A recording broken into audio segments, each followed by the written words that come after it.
Alrighty, hello YouTube, welcome to my channel. For those of you who don't know me, I was going by the YouTube handle Cryptic Lovecraft. I'm now going by Cryptic Coil. I'll explain why in another video, but right now I just want to get into the topic at hand, and I want to show off my Christoper Pike paperback collection. That's why you clicked on the video anyway. So, without any further ado, let me just jump into it. All right. So, in one of my most recent videos, I actually showed my and okay, I showed my last vampire series haul. I got these books in a haul. I never finished reading them as a teenager. I only read the first two. I started to read them out of order as a kid. Started reading that one, book 3, Red Dice, in elementary school. Didn't understand it, so I gave up on it about halfway to 3/4 of the way through. But then later on in middle school, I read the first two. I really enjoyed them, but I never finished the series. So, but I have them all. Here they are. So that's my Christoper Pike Last Vampire series. Then I have the Remember Me series. I think there's actually 3 books. I don't have book number 3, but I have book number 1, The Party, book number 2, The Dance. I was talking about Remember Me and then I jumped into Final Friends. I'm sorry about that. This is the Final Friend series, and then there's book number 3, The Graduation. So I actually do have all 3. It's the Remember Me's that I was talking about, and I think there's 3 in that series. I could be mistaken, but if I'm right, I don't have the third. So, and I have multiple covers. So there's the first one with that cover, and that's a pretty interesting looking cover. It's like you see something like that and you're like, oh my gosh, what book is this? And then you automatically makes you want to read the back. You're like, I want to know what this is about. It's really sad because, there's I only know it's a teenage girl because I read the back, but, there's a young lady and she's clearly fallen from a height to her death. And the title of the book is Remember Me, and the tagline is, they killed her, but she came back. And you're like, whoa, gotta read that. All right, so then I have, oh, I forgot, sorry. Going back to the Final Friends series, I have another variant cover. So, but anyway, getting back to Remember Me, I now have, sorry, another variant cover with this cover, and it looks like there's step back art because of the hands coming out of the font of Christoper Pike's last name, but there is no step back art. But that's an interesting looking cover too. It this one also has some. The cover is quite compelling, but for a different reason than the original cover. So, yeah, that's very interesting. Then I have Remember Me 2, The Return. I need to find out if there's a number 3, and I could find that out in a moment. So, Remember Me 2, The Return actually does have some step back art, and there she is again, fallen from a height, and there's a face right there, and it's really hard to read the expression on the face. It's like, is that her staring from beyond the grave? Is that the killer who pushed her? I don't know, but looks interesting. Okay, so we've gotten past The Last Vampire, The Final Friends, and Remember Me. So let's get into some more books that I have from Christoper Pike. Okay, and just in the interest of keeping it to a series, let's do Chain Letter next. Okay, so Chain Letter 1 and Chain Letter 2. I always liked the magazine letter cutouts on this cover, and I, man, I just love this cover.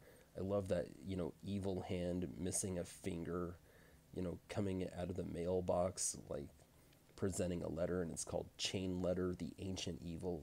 That right there is really compelling. And this one right here, somebody's up to something, and you want to know what it is. So these are just two really, really cool book covers. I don't remember Chain Letter 1 very well.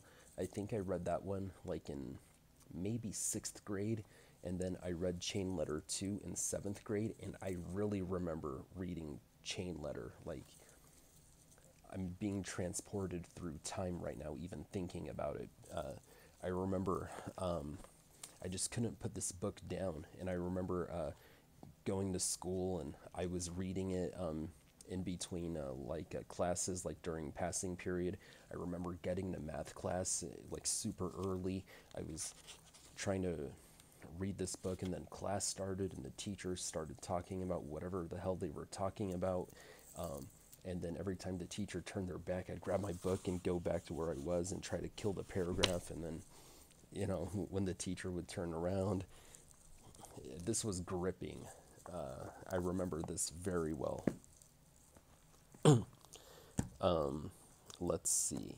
So then I have these guys here. So I have The Visitor. I have Slumber Party, which I believe might have been Christoper Pike's first ever book.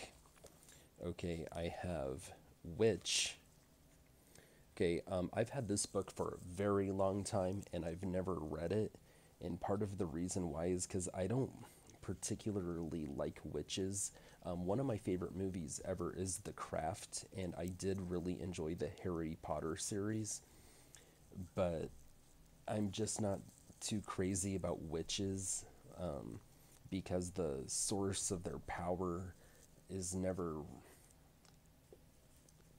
that.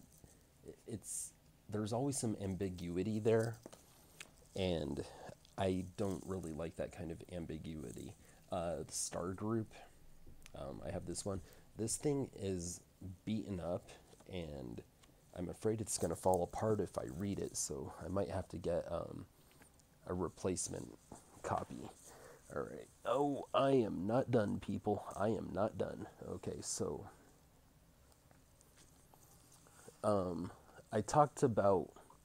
I already read some of his young adult series. Let's go into his children's series, though.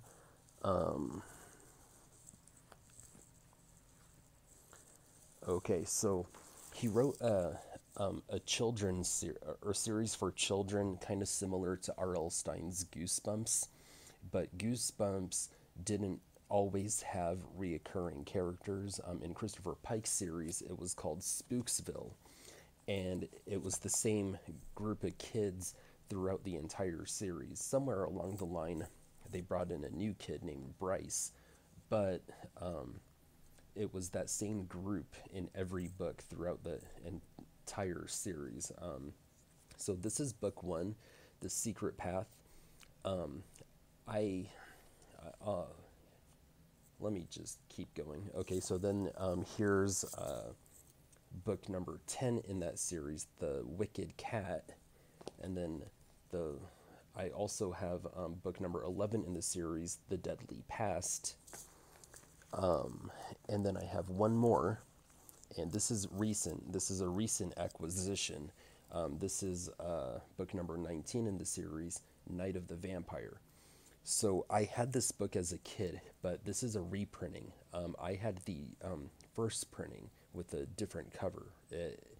This cover looks pretty cool. It has a really sexy but wicked vampiress on the cover, and she looks like she's up to no good, but like there's still gonna be some good fun in store. So it's a cool looking cover, but I do like the original cover better. And I had this book as a kid, but I didn't read it. I just liked it because it was called Night of the Vampire, and I've always liked vampires ever since I was a little kid. And so I don't know whatever happened to my copy. I moved a lot as a kid, so it could have gotten lost in a move. I didn't take very good care of my things as a kid. It could have gotten beat up and thrown away. I could have left it on the school bus. I can't tell you how many times that's happened.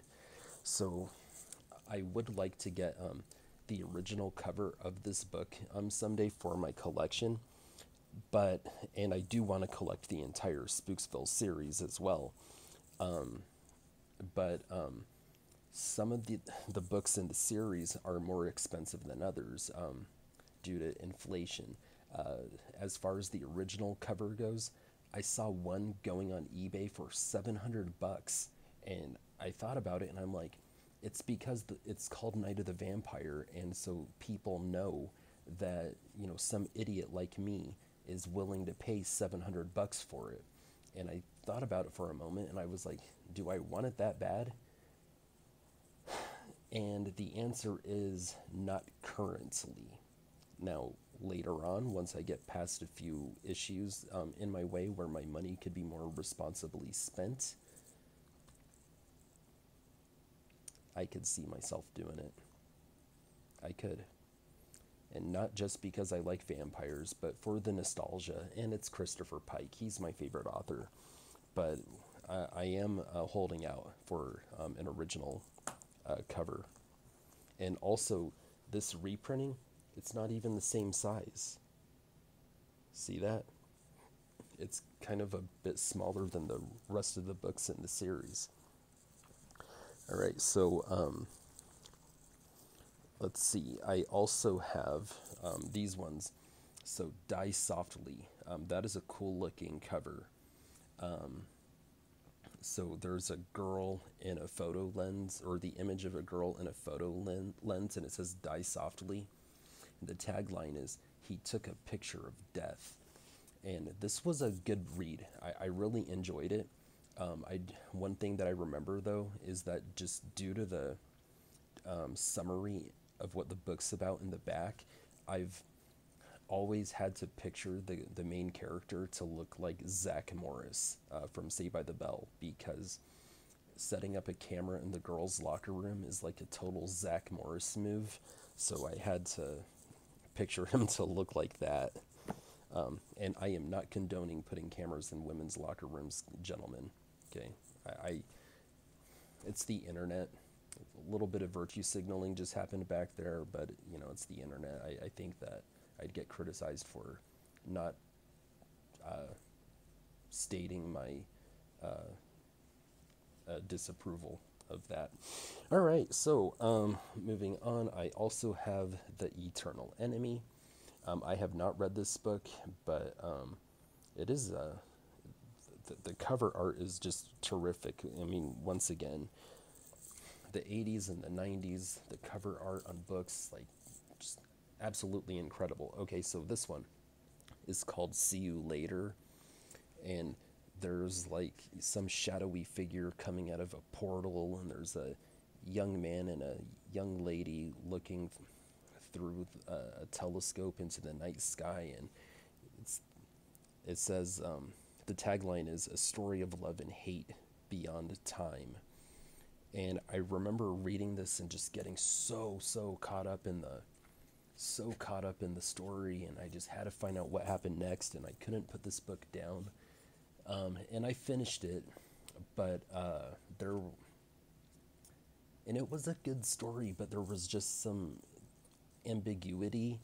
I wasn't 100% satisfied with the resolution, and there was resolution, but I just wasn't fully satisfied. But it was a good book, and even though I don't really like ambiguity in stories, one of the saving graces for this book for me was just the wisdom. Christoper Pike's books are so full of wisdom, and I think that's what made him stand out from his peers, like R.L. Stine. I mean, R.L. Stine could write a very compelling story that hooks you in, and you can't put the book down or all that. But Christoper Pike, I mean, he could do that too and add wisdom to it, and that's what I really like about his writing, and so even in a story that I find less than 100% satisfactory, like this one, I still recommend the book.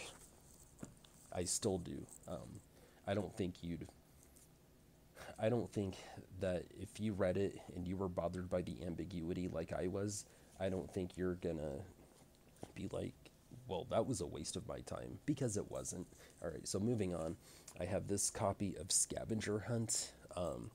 This is a recent acquisition. I bought it a couple months ago at a secondhand bookstore when I was out of state visiting some relatives, and this copy's pretty beat up. If I ever read it, I'm worried that this one's going to fall apart too.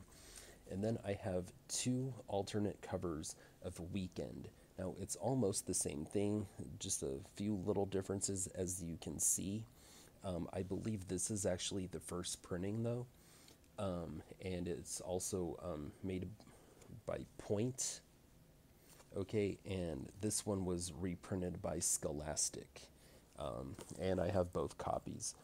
The Scholastic one, they're both in pretty good condition, actually. All right, so let me move on to another stack.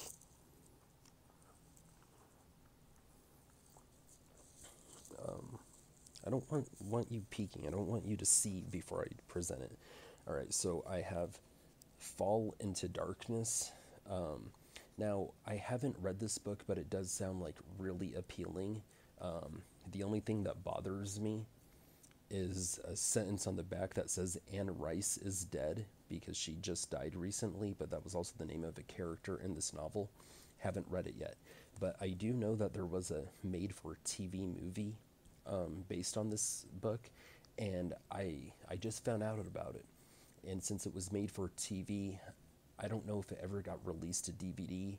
I don't know if it's available for streaming on any of the major platforms. But if anybody knows anything, if you could please let me know in the comment section down below, I would be forever grateful. I'd really love to see that movie. Of course, I would read the book first, though. Okay. Because I hate to not read the book before I see a movie.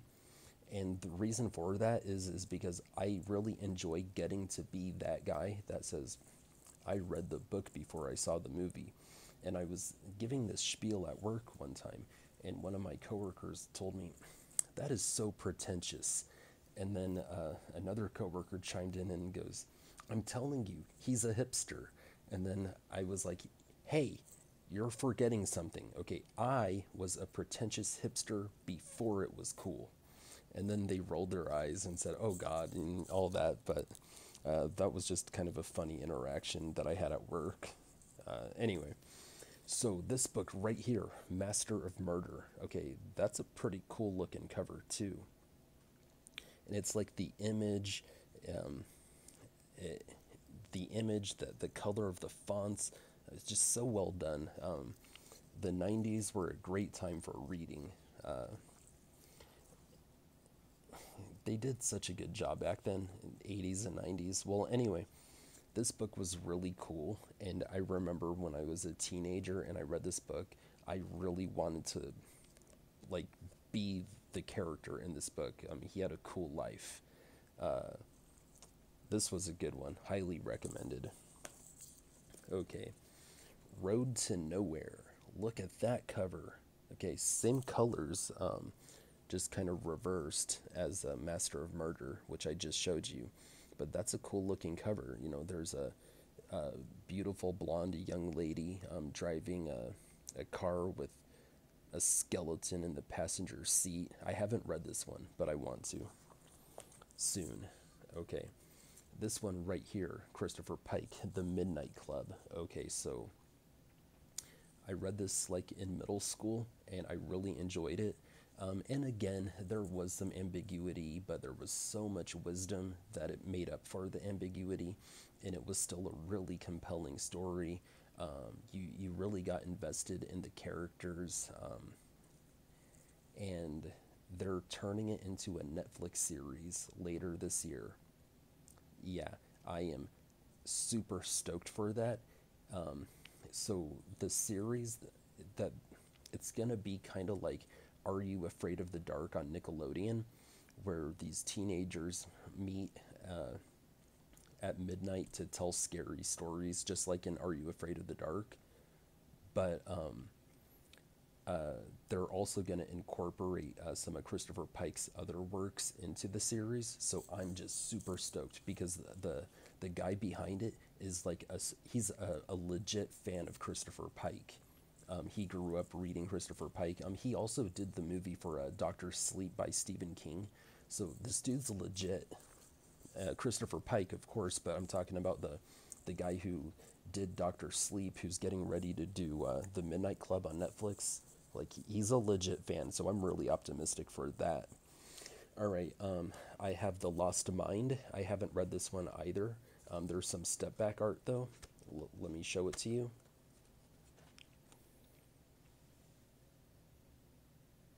Is that a dude or a chick?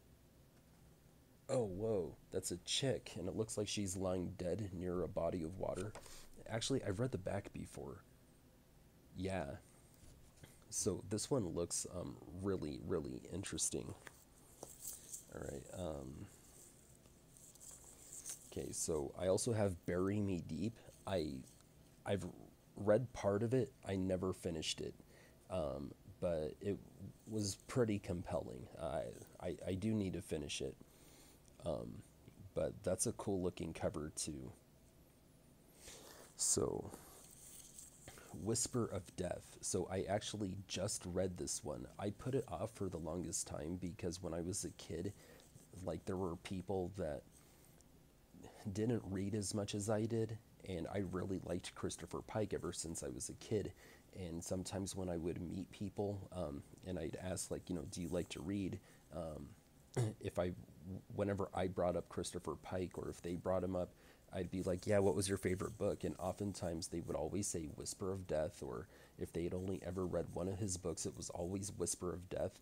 So this book was like always on the back burner. It was like, yeah, I'll get around to it. Yeah, I'll get around to it. But I just didn't want to read the same cliche one everyone else had read. But I'm really glad I finally read it. And again, there was some ambiguity, but it was forgivable. It was forgivable. The only thing that I want to know is, what was this? What was Betty Sue's deal, really?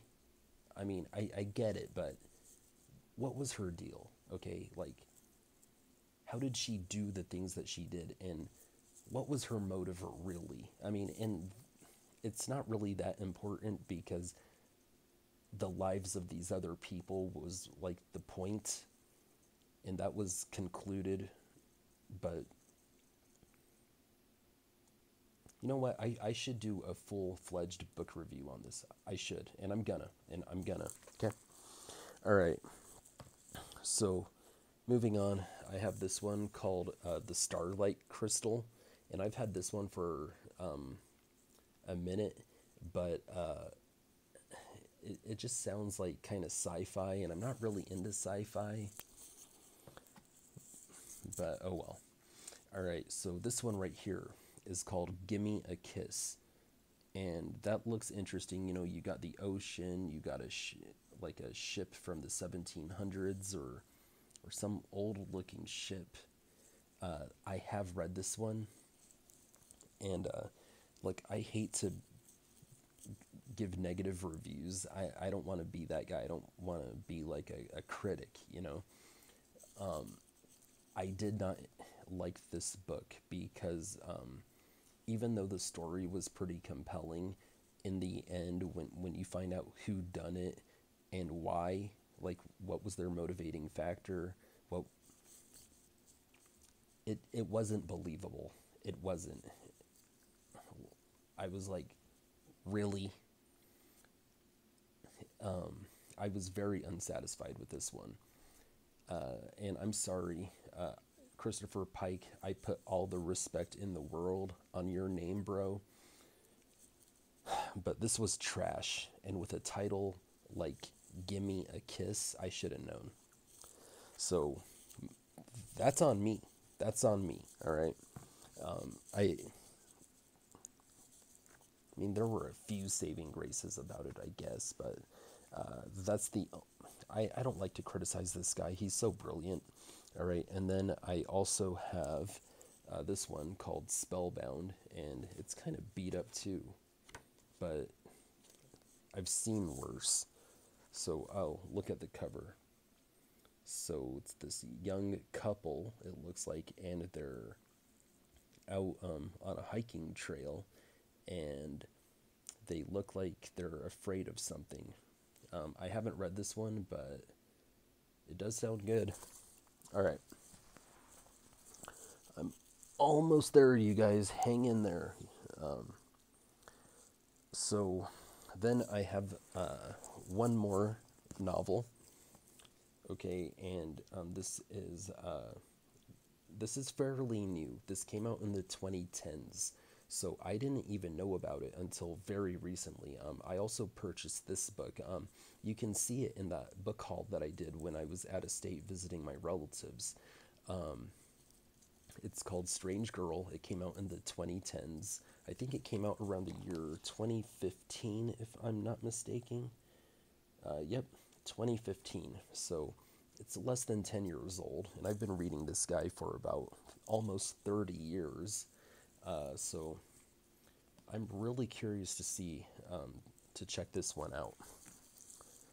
All right, then I have this one. This is Remember Me. All right, this is the collection.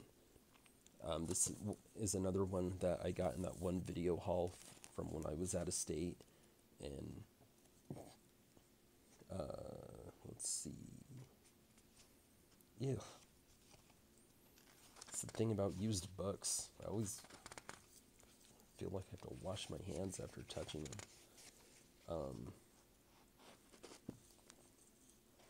Yeah, so there are 3 Remember Me's. The book number 2 is The Return, and book number 3 is The Last Story. So even though I don't have a paperback copy of book number 3 by itself, I do have it in this collection right here. So, and then the one that I'm reading right now is Final Friends. All 3 books were combined into one volume, and it's called Until the End. I purchased this one in that book haul video that I keep referencing. Okay, so I have that. And lastly, I have a few of his novels for adults. All right, so the first one that I have is The Season of Passage. And the guy who's turning The Midnight Club into a Netflix series, that same guy is turning this into a movie with Universal Pictures, and it is also coming out later this year. I never finished reading this one, but I did start it back in middle school, and then I loaned it to my dad, and my dad read it, and my dad really, really liked it. He still remembers it all these years later. And my dad always said that it would make a good movie, and they're finally making it into a movie, so I'm going to go to where my parents live to watch it with my dad when it comes out. All right. This one, The Blind Mirror. I never read it, but I gave it to my mom, and she read it, and she really liked it. Then I have this one here. This is Sadie. And I talked about this in one of my most recent book hauls where I got a bunch of Christoper Pike books off of eBay. I'm not really a cover chaser, but there is another copy of this with a different cover, and it has a cookie recipe in the back. I want to get that version of the book as well. And then lastly, the last book I have to show for you guys is The Cold One. This is an adult novel. Haven't read it. The only one of his adult novels I've ever read is The Season of Passage, and only in part because I never finished it. But my dad loved it, so since there's a movie coming out, if I really want to get to be that pretentious hipster, I'm going to have to buckle down and finish reading it. But I'm going to start from the beginning, of course. Alrighty, well, that was a nice, fun trip down memory lane, and a nice, fun experience, showing off my book collection. Let me know if you guys still have yourselves, you know, a pretty good Christoper Pike book collection. I don't have everything he's done. I am missing, I don't know, aside from the Spooksville series, the majority of that series, I am missing, I would say, around 10-ish books that he's written. So I do plan on eventually getting my hands on all of those and having them on my bookshelf, and hopefully getting around to reading them, because that's the fun part. But yeah, got a pretty big stack of books here to keep me from being bored. All right, well, thank you guys for watching. All right, horns up, peace out.